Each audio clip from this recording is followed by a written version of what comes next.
Bismillahirrahmanirrahim. Assalamualaikum warahmatullahi wabarakatuh.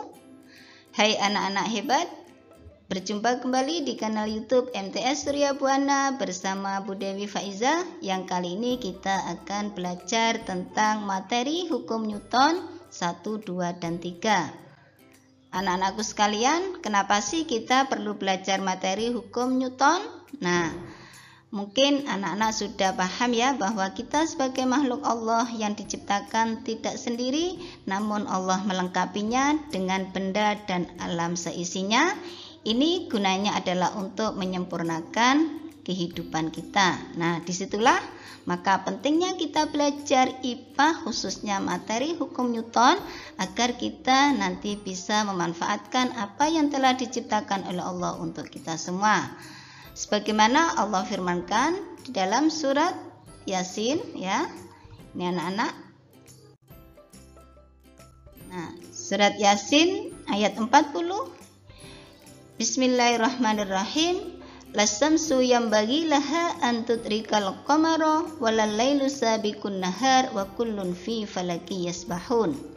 Yang artinya, tidaklah mungkin bagi matahari mengejar bulan dan malam pun tidak dapat mendahului siang, masing-masing beredar pada garis edarnya.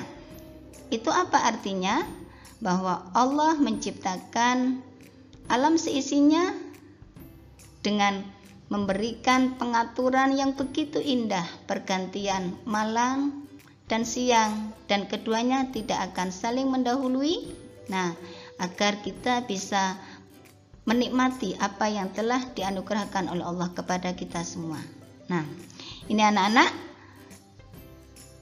Nah, apa hubungannya dengan hukum Newton? Nah, hukum Newton itu sendiri adalah hukum yang berhubungan dengan gaya dan gerak yang disebabkannya. Nah, tetapi itu adalah sesuatu yang real, yang bisa dilihat ya. Nah, sehingga kita nanti akan belajar sesuatu yang nyata. Namun Allah juga berbuat demikian terhadap alam yang diciptakannya. Tapi kita tidak bisa melihat bagaimana Allah memberikan gaya terhadap benda-benda yang telah diciptakannya. Nah, inilah sebenarnya anak-anak yang nantinya akan semakin menundukkan kita sebagai makhluk yang lemah, yang tidak ada sedikit pun ujungnya tentang ilmu Allah dan ilmu yang dimiliki oleh manusia.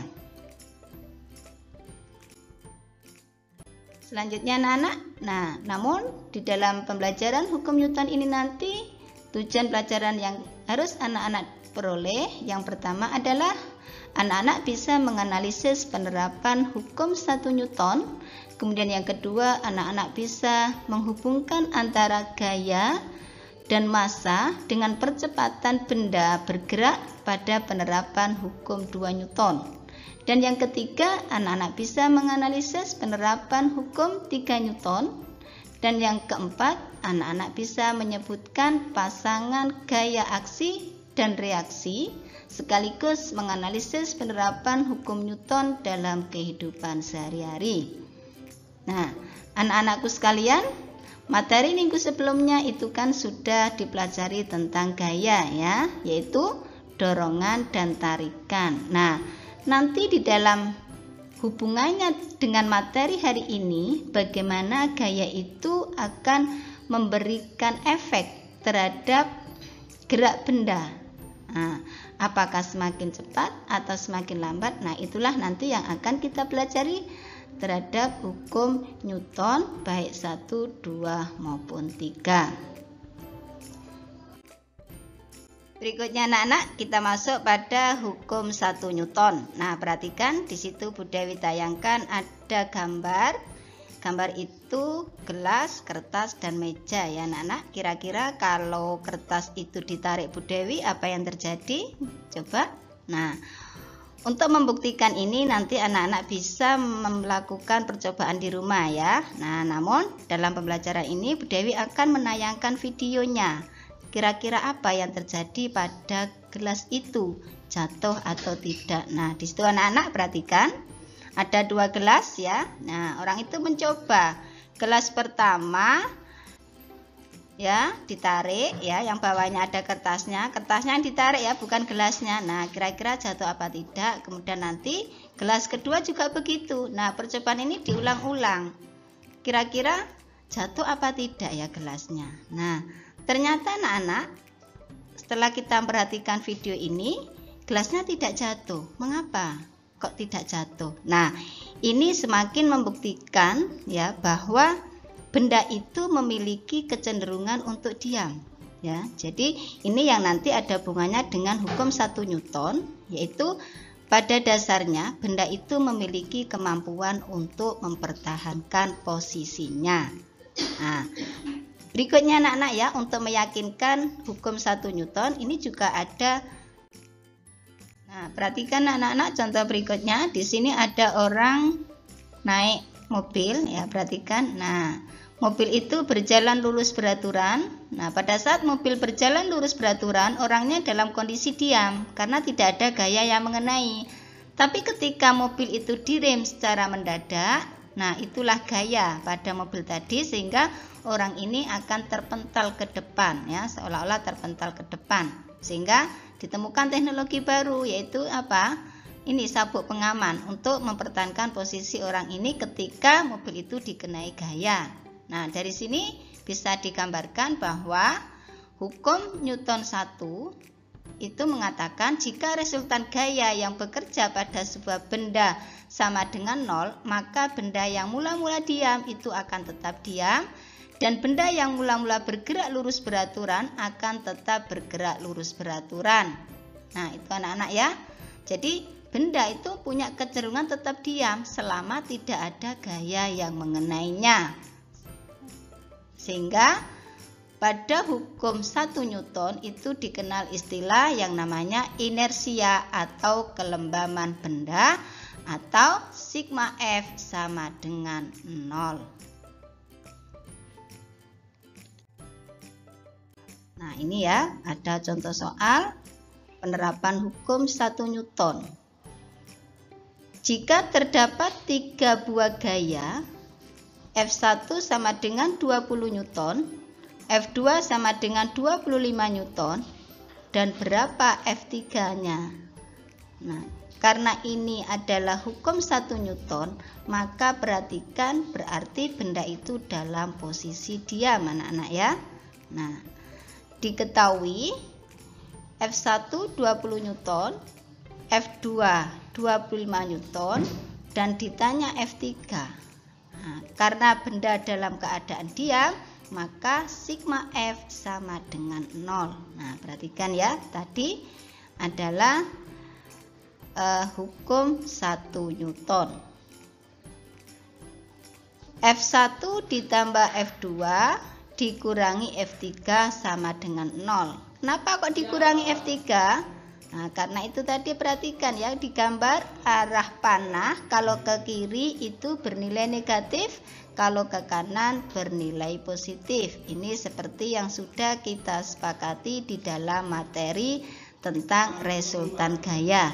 Nah, jadi 20N ditambah 25N sama dengan F3 ya. F3 pindah posisi menjadi positif, sehingga F3 ditemukan 20 ditambah 25 sama dengan 45 Newton. Nah, ini penerapan soal pada hukum 1 Newton. Tapi anak-anak, untuk soal hukum 1 Newton itu sedikit sekali kalau ada hitungannya ya. Yang banyak itu nanti akan berhubungan dengan pernyataan-pernyataan ya. Misalkan, kenapa buah yang jatuh dari pohonnya tiba-tiba berhenti? Nah, seperti itu. Nah, itu hukum Newton 1, 2, atau 3. Nah, biasanya seperti itu anak-anak tentang hukum 1 Newton. Berikutnya anak-anak, hukum 2 Newton ya. Perhatikan ya, di situ ada video. Perhatikan videonya. Nanti kalian coba simpulkan apa yang membedakan dua peristiwa ini.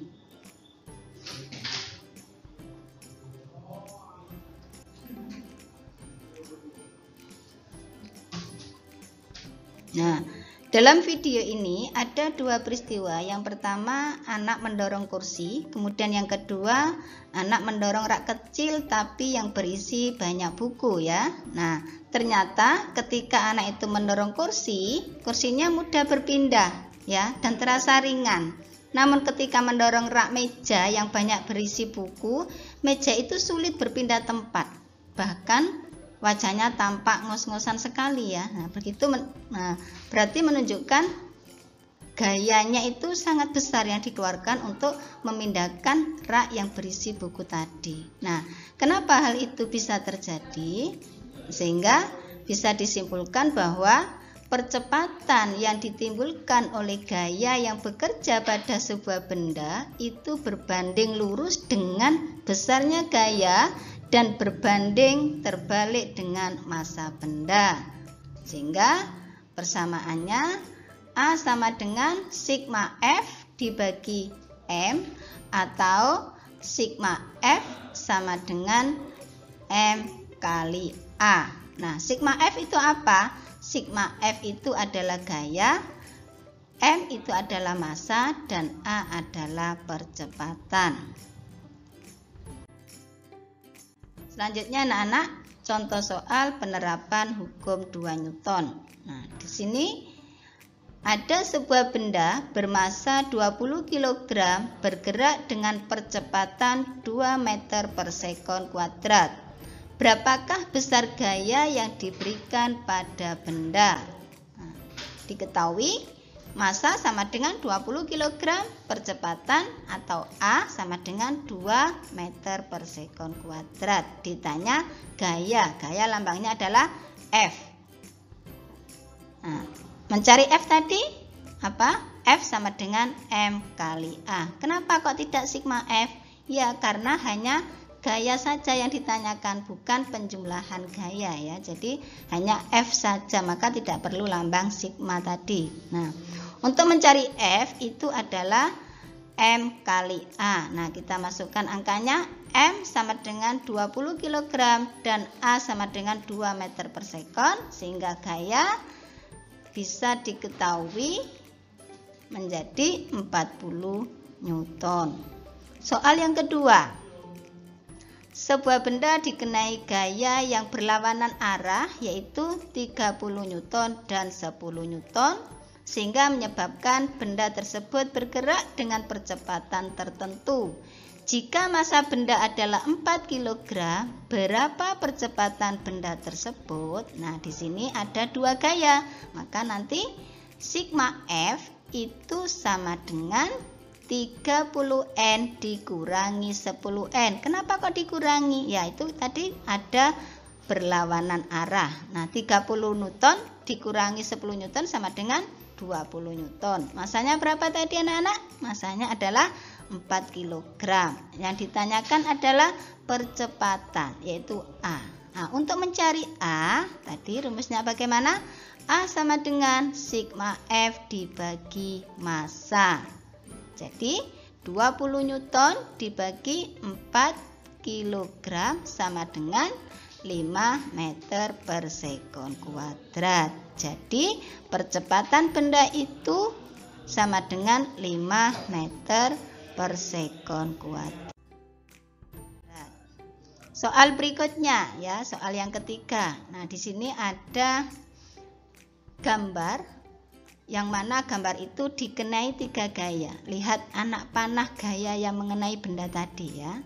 Yang pertama ke arah kanan yaitu 3 Newton, dan ke arah gaya kedua sama ke arah kanan 6 Newton, dan gaya ke arah kiri 4 Newton.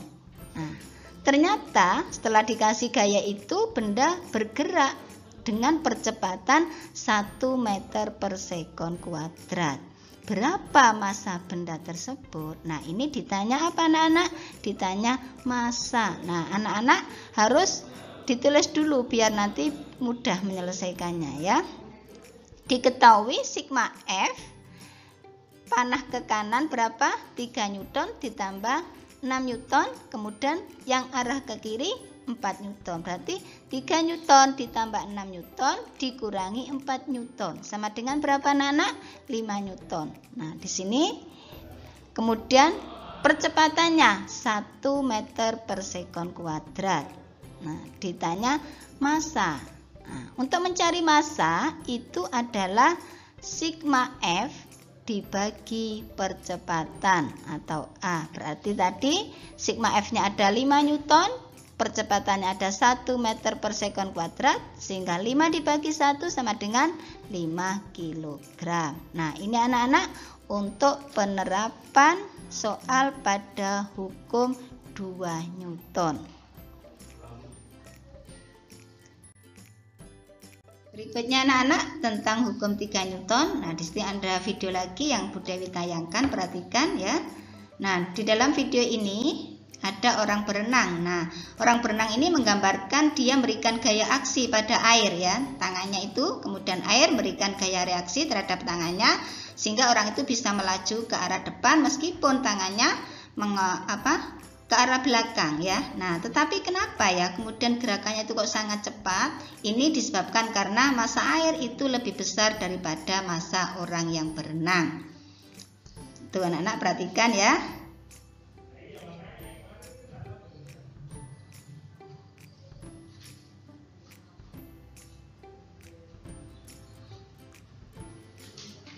Nah, ini burung juga bisa digambarkan dengan hukum 3 Newton ya. Dia memberikan gaya aksi udara ya, yaitu sayap mengepakkan sayap ke belakang dan udara memberikan gaya reaksi terhadap sayapnya. Nah, kenapa kemudian burung itu juga bisa melaju dengan cepat? Karena massa udara lebih besar daripada massa burung. Nah, ini anak-anak tentang hukum 3 Newton, sehingga hukum 3 Newton bisa digambarkan bahwa benda pertama memberikan gaya pada benda kedua, maka benda kedua juga akan memberikan gaya yang sama pada benda pertama. Namun gaya benda pertama akan berlawanan arah dengan gaya benda kedua. Nah, sehingga bisa disimpulkan bahwa F aksi sama dengan F reaksi. Selanjutnya tentang contoh penerapan hukum 3 Newton. Nah, selain 2 contoh tadi ini, misalkan kalian jalan di atas lantai. Nah, itu jadi gaya aksinya apa? Ya, gaya aksinya itu ketika kaki kalian mendorong lantai ke belakang. Gaya reaksinya ketika lantai mendorong kaki ke depan. Nah, ini juga bagaimana ketika roket itu meluncur ke udara.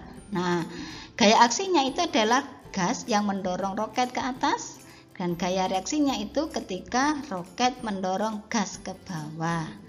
Nah, ini anak-anak tentang hukum 3 Newton. Demikian tadi yang dapat Bu Dewi sampaikan tentang materi hukum Newton anak-anak. Semoga anak-anak bisa memahami dan bisa memanfaatkan dalam kehidupan sehari-hari. Terima kasih atas perhatiannya. Ihdinas siratal mustaqim. Wassalamualaikum warahmatullahi wabarakatuh.